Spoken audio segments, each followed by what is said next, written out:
नमस्ते।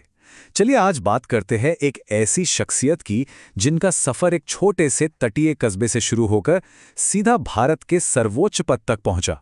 जी हां, ये कहानी है भारत के सबसे चहेते राष्ट्रपतियों में से एक डॉक्टर APJ अब्दुल कलाम की। और उनकी इस पूरी यात्रा को समझने के लिए एक सवाल सबसे जरूरी है, आखिर कैसे एक नाविक का बेटा करोड़ों भारतीयों का जनता का राष्ट्रपति बन गया।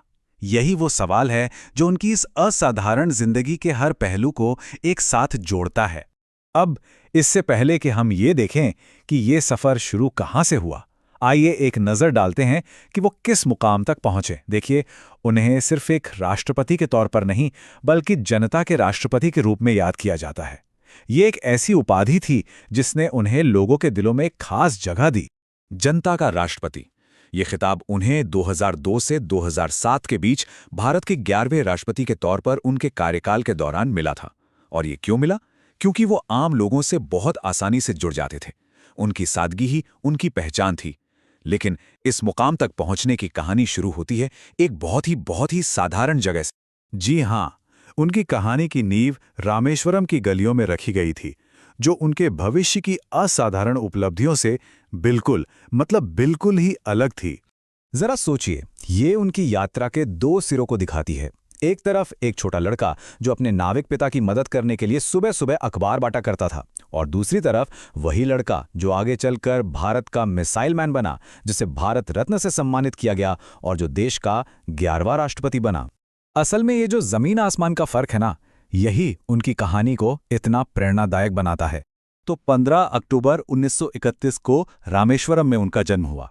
पूरा नाम था अबुल पकीर जैनुलाब्दीन अब्दुल कलाम। शुरुआती पढ़ाई तो वहीं हुई, फिर उन्होंने फिजिक्स की पढ़ाई की और उसके बाद एरोनॉटिकल इंजीनियरिंग में। और यहीं इसी पढ़ाई ने उस रास्ते की नींव रखी जो आगे जाकर भारत के विज्ञान और टेक्नोलॉजी के भविष्य को हमेशा के लिए बदलने वाला था। और बस इसी शिक्षा ने उन्हें विज्ञान की दुनिया में पहुंचा दिया, जहां उन्हें एक नया नाम मिला, मिसाइल मैन। उनका वैज्ञानिक सफर तो मील के पत्थरों से भरा हुआ है। 1960 में वो DRDO से जुड़े और फिर इसरो में चले गए। साल 1980 में SLV-3 रॉकेट के प्रोजेक्ट डायरेक्टर के तौर पर उन्होंने रोहिणी सैटेलाइट को सफलतापूर्वक लॉन्च करके एक बड़ा कारनामा कर दिखाया। इसके बाद उन्होंने भारत के पूरे मिसाइल प्रोग्राम को संभाला और 1998 के पोखरण परमाणु परीक्षणों में भी उनकी एक बहुत अहम भूमिका थी। और उनका ये जो शानदार वैज्ञानिक नेतृत्व था ना, उसी ने उन्हें वो मशहूर उपाधि दिलाई, भारत के मिसाइल मैन। मिसाइल प्रोग्राम पर उनके काम ने उन्हें हमेशा के लिए देश के दिलो दिमाग में बसा दिया। उन्हीं के नेतृत्व में भारत ने 5 बहुत ही महत्वपूर्ण मिसाइलें बनाई: अग्नि, पृथ्वी, आकाश, त्रिशूल और नाग। ये सिर्फ हथियार नहीं थे, बल्कि ये भारत की रक्षा प्रौद्योगिकी में आत्मनिर्भरता का एक जोरदार ऐलान थे। और उनके इस पूरे काम का सबसे बड़ा पल आया 1998 के पोखरण 2 परमाणु परीक्षणों के साथ। एक ऐसा लम्हा जिसने भारत को दुनिया के परमाणु नक्शे पर बहुत मजबूती से खड़ा कर दिया। एक वैज्ञानिक के तौर पर उनके जबरदस्त योगदान ने उन्हें पूरे देश में इतना सम्मान दिलाया कि इसने उनके लिए देश के सबसे ऊंचे पद का रास्ता खोल दिया। एक दिलचस्प बात यह है कि राष्ट्रपति बनने से बहुत पहले ही देश ने उनके योगदान को पहचान लिया था। उन्हें पद्म भूषण मिला, फिर पद्म विभूषण, और 1997 में तो उन्हें भारत के सर्वोच्च नागरिक सम्मान भारत रत्न से सम्मानित किया गया। और फिर आया साल 2002। तब तक वो सिर्फ एक वैज्ञानिक नहीं बल्कि पूरे देश के लिए एक प्रेरणा बन चुके थे।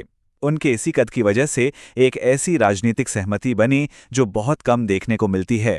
सत्तारूढ़ पार्टी ने उन्हें राष्ट्रपति पद के लिए चुना, और कमाल की बात यह थी कि विपक्ष ने भी उनका पूरा समर्थन किया। और इस तरह वो भारत के 11वें राष्ट्रपति चुने गए। रामेश्वरम से शुरू हुई वो यात्रा अब देश के सर्वोच्च पद पर पहुंच चुकी थी। डॉक्टर कलाम का जीवन सिर्फ एक कहानी नहीं है, बल्कि एक जीती जागती विरासत है जो आज भी भारत की युवा पीढ़ी को प्रेरणा देती है। उनकी कहानी हमें एक गहरे सवाल के साथ छोड़ जाती है कि एक अकेले इंसान की सोच, उसका विजन किसी देश की किस्मत को कितना बदल सकता है।